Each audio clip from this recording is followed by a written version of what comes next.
Carta de Paulo a Tito, capítulo 1. Saudações. Eu, Paulo, servo de Deus e apóstolo de Jesus Cristo, escrevo esta carta. Eu fui escolhido e mandado para ajudar a tornar mais forte a fé que o povo de Deus tem e para fazer com que eles conheçam a verdade ensinada pela nossa religião, que se baseia na esperança de recebermos a vida eterna. Deus, que não mente, nos prometeu essa vida antes da criação do mundo, e no tempo certo ele a revelou na sua mensagem. Essa mensagem foi entregue a mim, e eu anuncio por ordem de Deus, o nosso Salvador. Escreva a você, Tito, meu verdadeiro filho na fé, esta fé que é sua e minha. Que a graça e a paz de Deus, o Pai de Cristo, Jesus, o nosso Salvador, estejam com vocês. Responsabilidades dos dirigentes da igreja. Versículo 5. Eu o deixei na ilha de Creta para que você pusesse em ordem o que ainda faltava fazer para nomear em cada cidade os presbíteros da igreja. Lembre das minhas ordens. O presbítero deve ser um homem que ninguém possa culpar de nada. Deve ter somente uma esposa. Os seus filhos devem ser cristãos e não ter fama de maus ou desobedientes, pois aquele que tem a responsabilidade de trabalho de Deus, como bispo, deve ser um homem que não possa ser culpado de nada. Não deve ser orgulhoso, nem ter mau gênio.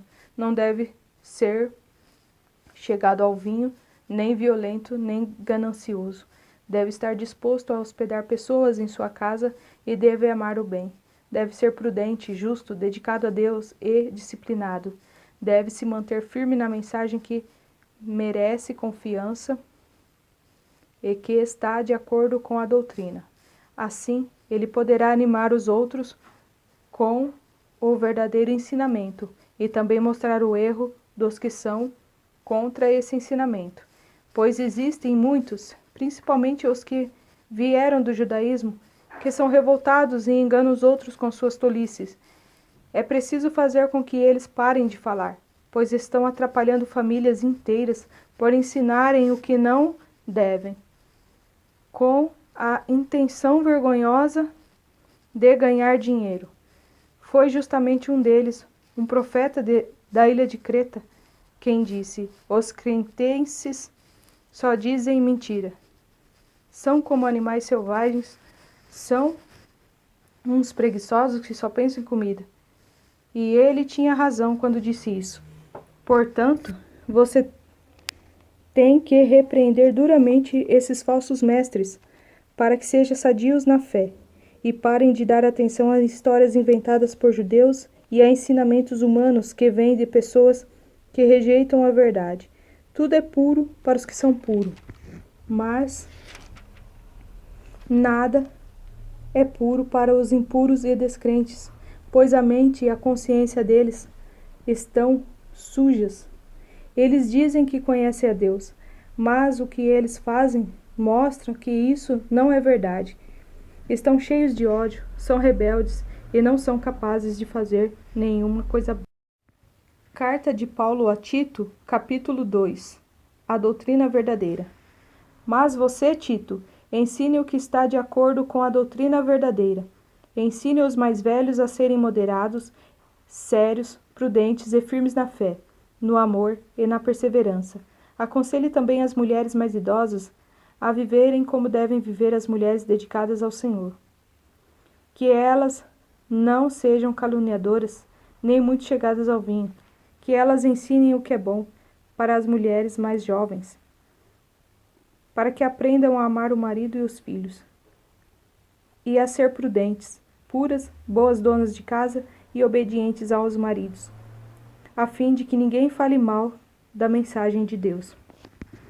Aconselhe também os homens mais jovens, a serem prudentes. Você mesmo deve ser, em tudo, um exemplo de boa conduta. Seja sincero e sério quando estiver ensinando.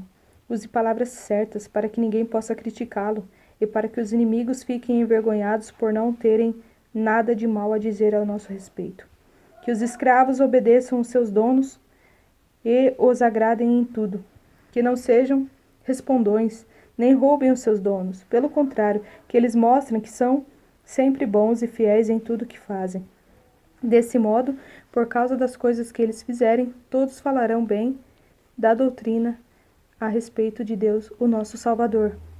Pois Deus revelou a sua graça para dar a salvação a todos. Essa graça nos ensina a abandonarmos a descrença e as paixões mundanas e a vivermos neste mundo uma vida prudente, correta e dedicada a Deus. Enquanto ficamos esperando o dia feliz, em que aparecerá a glória do nosso grande Deus e Salvador Jesus Cristo.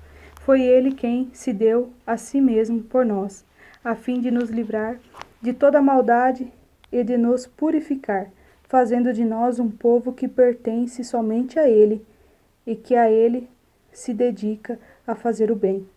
Ensine estas coisas e use toda a sua autoridade para animar e também para repreender os seus ouvintes, e que ninguém despreze você. Carta de Paulo a Tito, capítulo 3. A maneira de agir dos cristãos. Recomende aos irmãos que respeitem as ordens dos que governam e das autoridades, que sejam obedientes e estejam prontos a fazer tudo o que é bom. Aconselhe que não falem mal de ninguém, mas que sejam calmos e pacíficos e tratem todos com educação. Pois antigamente nós mesmos não tínhamos juízo e éramos rebeldes e maus. Éramos escravos das paixões e dos prazeres de todo tipo e passávamos a nossa vida no meio da malícia e da inveja. Os outros tinham ódio de nós e nós tínhamos ódios deles. Porém, quando Deus, o nosso Salvador, mostrou a sua bondade e o seu amor por todos, Ele nos salvou porque teve compaixão de nós e não porque nós tivéssemos feito alguma coisa boa. Ele nos salvou por meio do Espírito Santo, que nos lavou, fazendo com que nascêssemos de novo e dando-nos uma vida nova. Deus derramou com generosidade o seu Espírito Santo sobre nós, por meio de Jesus Cristo, o nosso Salvador. E fez isso para que, pela sua graça, nós sejamos aceitos por Deus e recebamos a vida eterna que esperamos. Esse ensinamento é verdadeiro. Quero que você, Tito, insista nesse assunto para que os que creem em Deus se interessem em usar o seu tempo fazendo o bem. Isso é bom e útil para todos. Mas evite as discussões tolas, as longas listas de nomes de antepassados, as brigas e os debates a respeito da lei dos judeus. Essas coisas são inúteis e sem valor. Se uma pessoa causar divisões entre os irmãos na fé, aconselhe essa pessoa uma ou duas vezes, mas depois disso não tenha nada mais a ver com ela, pois você sabe que uma pessoa como esta abandonou completamente o Evangelho e os pecados provam que ela está errada. Últimas recomendações. Quando eu lhe mandar o irmão Artemas ou o irmão Tíquico, faça o possível para ir se encontrar comigo na cidade de Nicópolis, pois resolvi passar o inverno lá. Ajude o advogado Zenas e também Apolo em tudo o que você puder, a fim de que eles tenham o que precisarem para a viagem. Que a nossa gente aprenda a usar o seu tempo fazendo o bem e ajudando os outros em caso de necessidade, para que assim a vida de nossa gente seja útil. Todos que estão comigo mandam saudações a você. Dê saudações aos nossos amigos na fé. Que a graça de Deus esteja com todos vocês.